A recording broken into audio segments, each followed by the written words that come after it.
안녕하세요. 박홍수입니다. 오늘 헌법의 발견 20일에는 헌법 25조 모든 국민은 공무단임권을 갖는다라는 조항으로 여러분과 만나겠습니다. 공무담임권이라는 것은 공직에 취임할 수 있는 권리와 피선거권 권리를 포함한 개념인데요. 국민이라면 누구나 공직에 진출해서 공적인 업무를 맡을 수 있는 기회를 보장한다는 뜻이죠. 결과적인 보장이라기보다는 그렇게 공직에 나아갈 기회를 균등하게 모두에게 보장한다는 뜻으로 이해하는 것이 좋겠습니다. 자, 그리고 보호도 포함하는 거죠. 공직 취임 기회의 자의적인 배제, 어떤 특정한 집세나 개인은 안 돼 라고 배제하는 것을 금지하는 것이기도 하고요. 그 다음에 또 공무원 신분을 보장하는 뜻도 포함하고 있는 거죠. 부당한 이유로 공무원 신분을 박탈해서는 안 된다. 그런 점에서 공무담임권을 보장해주는 의미도 갖고 있다라고 봐야 되겠습니다. 자, 그런데 이 공무당인권의 기회의 통로는 사실 몇 가지로 제한이 되죠. 대표적인 것이 선출이죠. 국회의원, 지방의원, 대통령, 지방자치단체장과 같이 선출의 방식으로 공무취임을 할 수 있는 공무담임을 할 수 있는 게 있고요. 또 하나는 시험을 통해서 공무원이 되는 거죠.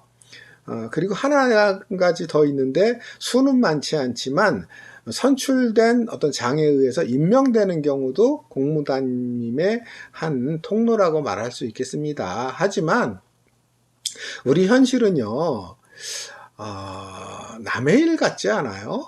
공무담임 그러면은 내 일이 아니라 남의 일처럼 느끼는 사람이 대부분일 것 같아요.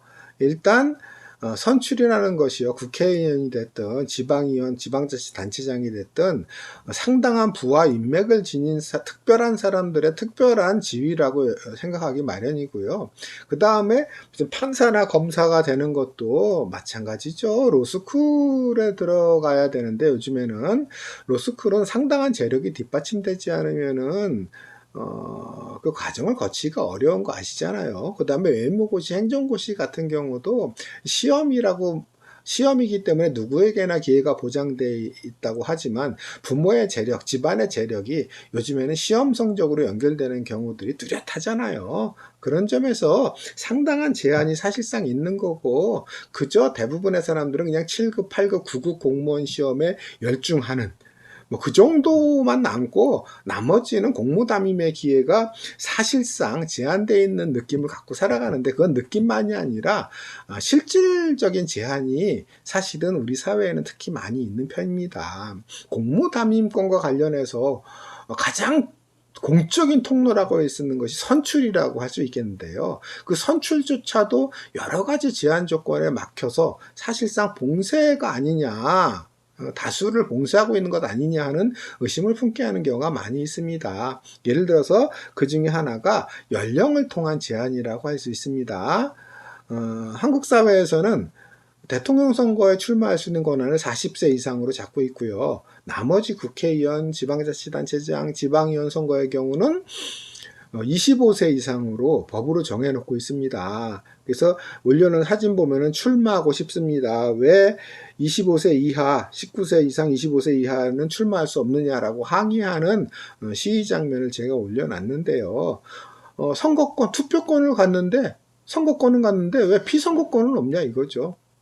왜 공무당임권을 제한하느냐라는 항의라고 말할 수 있습니다. 이에 대해서 2005년 헌법재판소에서는 이런 판결을 내린 바가 있습니다. 대의기관의 전문성 확보, 대외활동 능력 및 정치적 인식 능력 요구 등 능력과 자질에 요구되는 교육과정과 경험을 쌓는 데 소요되는 기간이 있다. 선거권에 비해 피선거권 연령을 높게 정하는 주요국가 입법 사례 등을 고려할 때 국회의원 피선거권 25세 제한은 공무당임권 침해라고 볼 수 없다라고 합헌 판결을 내린 바가 있습니다.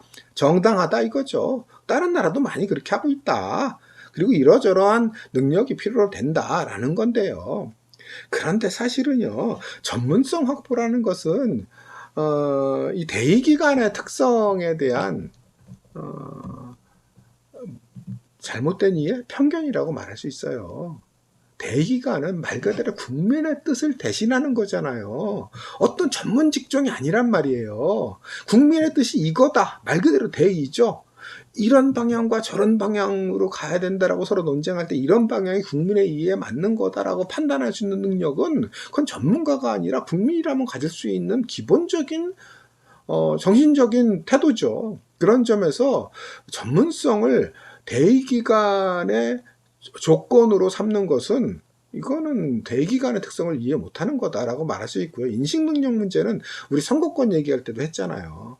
선거권 피선거권의 제한을 그 개인이 사람이 가지고 있는 인식 능력을 중심으로 판단하는 것은 민주주의의 미음자도 모르는 거다라고 말했죠. 아무리 부식한 사람이라 하더라도 자신의 뜻을 펼 수 있고 그것을 사람들 앞에 제시할 수 있고 그 다음에 공무담임으로써 참여할 수 있는 이런 기회를 보장하는 것이 민주국가고 민주주의다라는 점에서 인식 능력을 제한 조건으로 두는 것은 사실은 말이 되지 않고요. 그리고 다른 나라의 입법 예를 들었는데 다른 나라 입법 예도요. 여기서 말한 거와 같진 않아요. 예를 들어 가지고요. 우리는 25세 국회의원이지만 23세인 프랑스가 있고요. 영국은 21세고요. 그 다음에 많은 나라가 선거권과 동시에 피선거권을 줘요. 만 18세가 되는 순간 국회의원 선거, 지방의원 선거, 지방자치단체장 선거 중에 출마할 수 있는 나라들이요. 독일, 스웨덴, 스페인, 캐나다, 호주 등 굉장히 많아요. 많은 민주국가들이 적어도 형식적 민주주의를 추구하고 있다라고 우리들이 알고 있는 나라들은요, 18세부터 주는 경우들이 상당히 많고요. 제한을 두더라도 21세, 우리보다 상당히 낮은 연령으로 두는 경우들이 많습니다. 미국 같은 경우는, 지방자치단체, 지방선거 같은 경우 18세에 피선거권을 줘요. 그래서 실제로 18세 고등학교 3학년 학생이 시장에 당선된 경우도 있어요. 수업 듣고 수업 끝나고 가서 시정 업무를 하는 거예요. 학생이니까. 그 다음에 대통령 선거 연령도 마찬가지여서 프랑스 같은 경우는 23세고요. 미국이나 브라질 같은 경우는 35세에서 우리보다는 한 5년이나 낮고 프랑스는 23세니까 굉장히 젊죠. 마크롱 대통령이 39세에 대통령 취임을 했잖아요. 그 전에 도전을 했었고. 그만큼 젊은 사람들이 정치에 도전하고 국가 지도자에 도전할 수 있는 기회가 굉장히 폭넓게 열려져 있어서 공무담임 침해의 여지가 상당히 적음에도 불구하고 우리는 비슷한 민주주의 수준을 걷고 있는 나라들에 비해서 굉장히 엄격하게 제한을 하고 있다. 심지어 지방의회까지도 지방자치까지도 상당히 제한을 하고 있다. 동일하게 제한을 하고 있다는 점에서 공무담임의 제한 범위가 세계적으로도 넓은 편이에요. 이게 정당한가를 고민해 봐야 되는 거고요. 또 하나는요. 공무담임권 제한의 가장 치사한 게 돈으로 제한하는 거예요. 근데 우리는 돈으로 제한하는 면에 있어서도 상당히 정도가 심한 편이라고 볼 수 있습니다. 그 대표적인 것이 바로 선거 기탁금 제도죠. 제가 다음 자료에 올려놨듯이 우리나라 기탁금 보면은 대통령 선거에 출마하는 사람은 3억 원 선거 기탁금을 내게 돼 있고요. 국회의원은 지역구 1,500만 원, 비례대표 500만 원 내게 돼 있고요. 지방자치단체장은 광역단체장 5천만 원, 기초단체장 1천만 원, 광역의원 300만 원, 기초의원 200만 원을 내게 돼 있습니다. 그리고요, 헌법재판소에서 2000년에 이에 대한 판결을 한 적이 있어요. 기탁금 제도의 목적은 후보자 난립 저지를 통해서 선거관리 효율성을 높이고 불법행위 제재금의 사전 확보를 기한다라는 취지로 합헌 판결을 내렸어요. 그런데요, 후보가 많아지는 걸 왜 국가가 걱정해요? 국가가 왜 개입해요? 후보가 10명이든 20명이든 30명이든 그건 국민의 권리잖아요. 국가가 넌 후보 못 나와라고 말할 권리가 어딨냐고요. 그걸 특히 돈으로 제한하는 게 어딨냐고요. 그 다음에 선거관리 효율성을 얘기하는데 민주주의는요. 효율성의 이름으로 제한을 하면 안 돼요. 오랜 기간에 토론을 거치고 표결을 하고 이런 과정 자체가 어떻게 보면 효율성과는 일정한 거리가 있는 거죠. 효율적으로 하려면요, 독재를 하면 되죠. 한 사람이 다 결정하면 되죠. 그것보다 효율적인 게 어딨어요. 효율성은 민주주의의 잣대가 될 수 없어요. 민주주의는 비록 비효율적이다 하더라도 그것이 국민의 의사를 충실하게 반영하는 방법이라고 한다면은 적용돼야 된다라고 말할 수 있는 것이 민주주의죠. 그리고 여기서는 또 입법 예를 얘기 안 하는데 다른 나라의 경우를 보면은요, 이렇게 엄청난 금액을 요구하는 경우는 없고요. 우리나라 헌법재판소도 부분적으로는 제동을 건 적이 있기는 해요. 예를 들어 2008년에 대선 기탁금에 대해서는 헌법 불합치 판정을 내린 적이 있어요. 기탁금 제도라는 것 자체는 정당하지만 5억 원은 너무 많다 이거예요. 그래서 그때 판결 내용을 보면은 5억 원의 기탁금은 너무 큰 액수다. 재력가가 아니면 이건 마련할 수가 없고 재산에 따른 출마 제한은 비합리적인 차별이다. 이렇게 판결 내렸어요. 그럼 3억 원은? 5억 원이나 3억 원이나. 일반 사람들은 선거 출마하기 위해서 5억 원, 3억 원 마찬가지로 거의 불가능에 가까운 혹은 굉장히 부담스러운 금액일 수밖에 없죠. 그 다음에 국회의원 선거 1,500만 원도 마찬가지고요. 단체장 5천만 원, 1,000만 원 다 마찬가지죠. 그냥 쉽게 접근할 수 있는 건 아니고 그 부담의 정도를 넘어서 왜 출마하고자 하는 의사를 돈으로 가로막느냐는 점에서 공무당위권에 대한 침해 소지가 굉장히 큰 조항이라고 할 수 있습니다. 그리고요, 우리가 민주국가라고 아는 나라들은요, 대부분이 없거나 상징적인 액수예요. 기탁금 제도가 예를 들어서 미국, 프랑스, 독일 이런 나라들은 기탁금 자체가 없어요. 그 다음에 뭐 캐나다, 영국, 오스트레일리아 뭐 이런 나라들은요, 대체적으로 20만 원에서 100만 원 사이예요. 이건 해볼 수 있잖아요. 한 30만 원 낼 수 있잖아요. 100만 원이 보통 이제 많은 경우에 속하거든요. 액수에서는 100만 원까지 낼 수 있잖아요. 근데 1,500만 원하고는 격이 다른 거죠. 그 다음에 기탁금 반환에 있어서도 득표가 15%, 유효 득표 15% 이상이어야지 기탁금 반환을 받아요. 10%에서 15%는 반액만 받고요. 이건 이중적인 제한 장치라고 말할 수 있겠죠. 금전적 손실을 피하고 싶다면 나오지 말아라.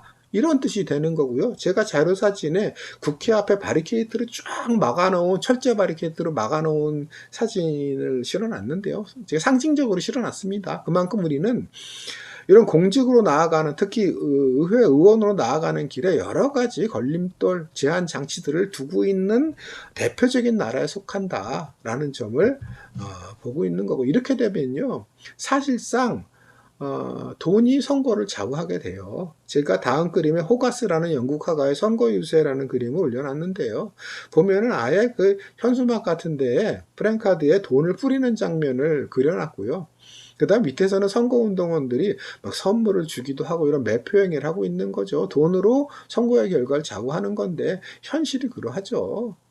기타금만이 아니라 현실에서 돈과 인맥이 공무담임의 통로가 되고 있는 것이 현실이라고 말할 수 있고요. 그래서 형식은 대의적인 어떤 선거 형식을 거치지만 결론적으로는 돈 있는 집안에서 대를 이어서 공직에 나아가는 경우들, 특히 주요 공직에 선출되는 경우들이 많아요. 미국만 하더라도요, 지난 몇백 년 사이에, 한 200~300년 사이에 2회 이상의 어떤 그 국회의원이 나온 가문이 한 600~700곳이 된대요. 그러니까 그 집에서 계속 내는 거예요. 그러니까 부시의 아버지, 부시가 주지사였고, 그 아버지가 주지사였고, 뭐 이런 식으로 집안 대대로 그 지역의 선출직을 독차지를 하는 거예요.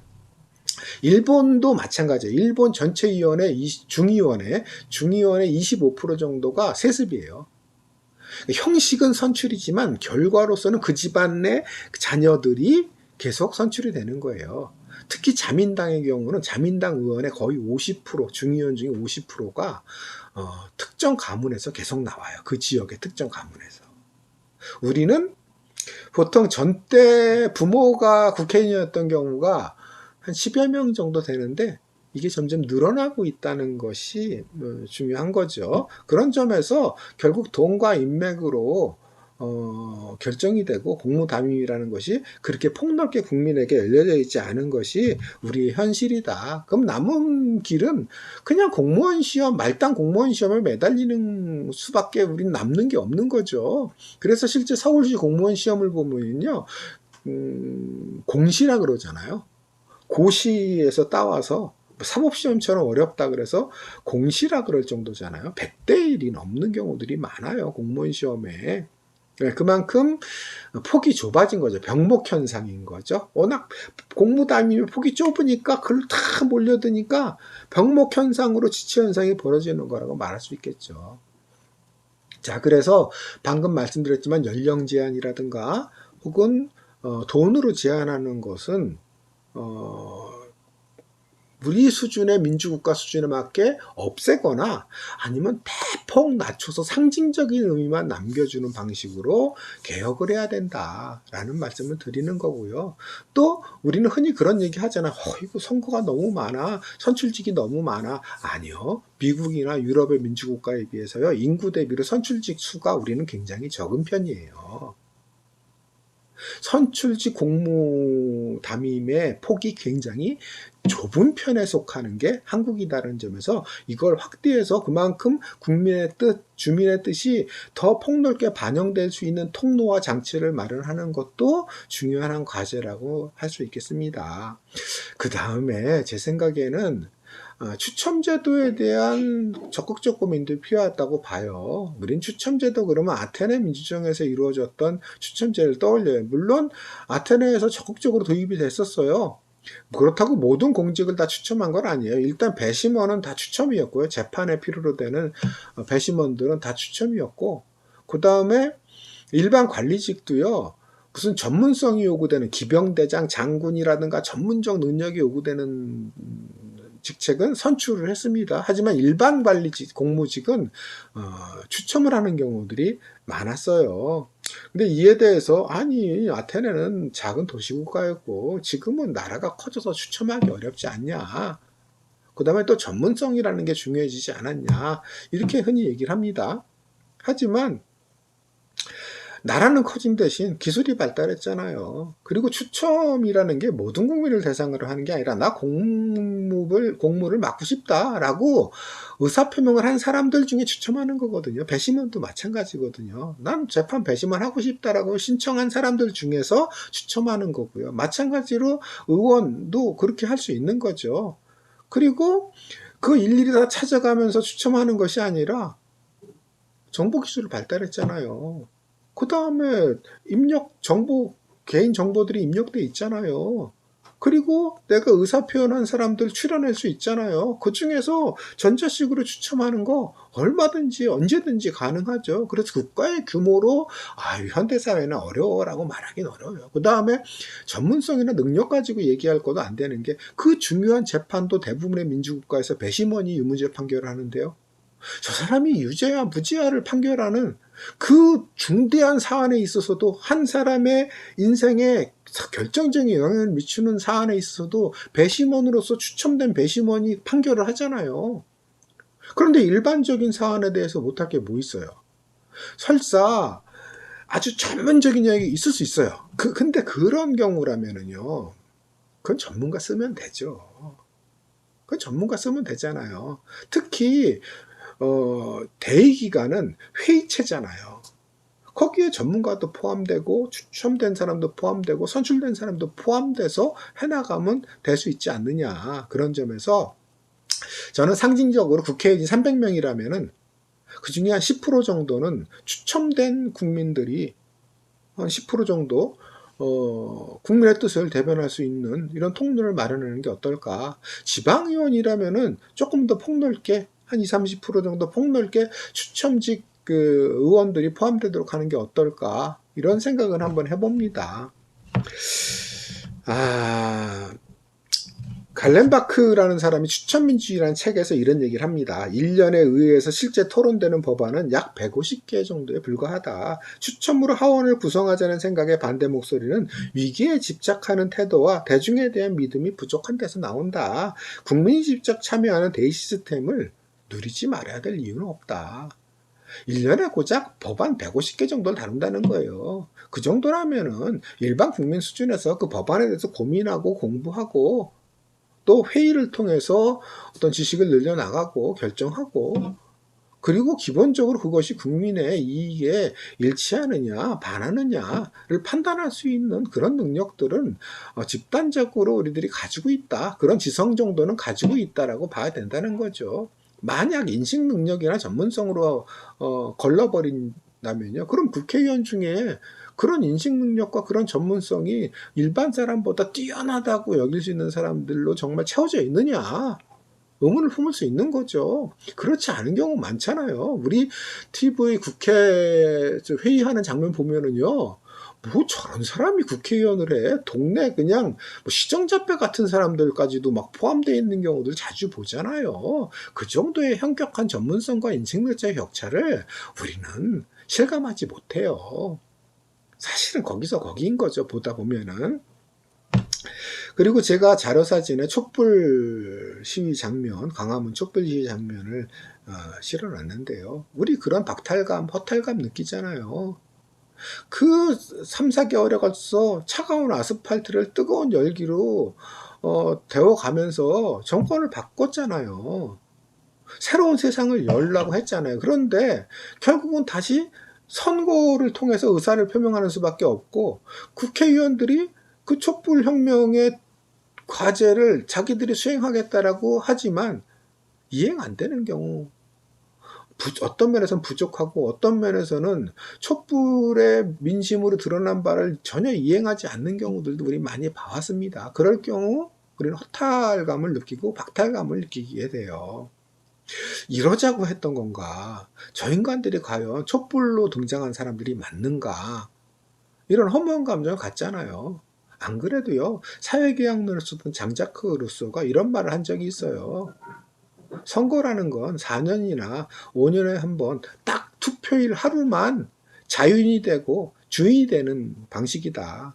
그 하루 빼놓고 나머지는 자유스럽지 않고 노예다. 노예로 살아간다.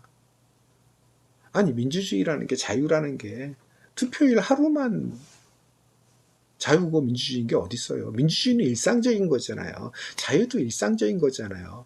국민이 주권자라고 했을 때 그 주권은 4, 5년에 하루 주어지는 게 아니라 일상적인 주권의 개념인 거잖아요. 그런 점에서 그 일상적 주권이 발휘될 수 있는 통로가 뭐냐. 그 중에 하나가 선거권이고 또 중요한 하나가 피선거권이란 말이에요.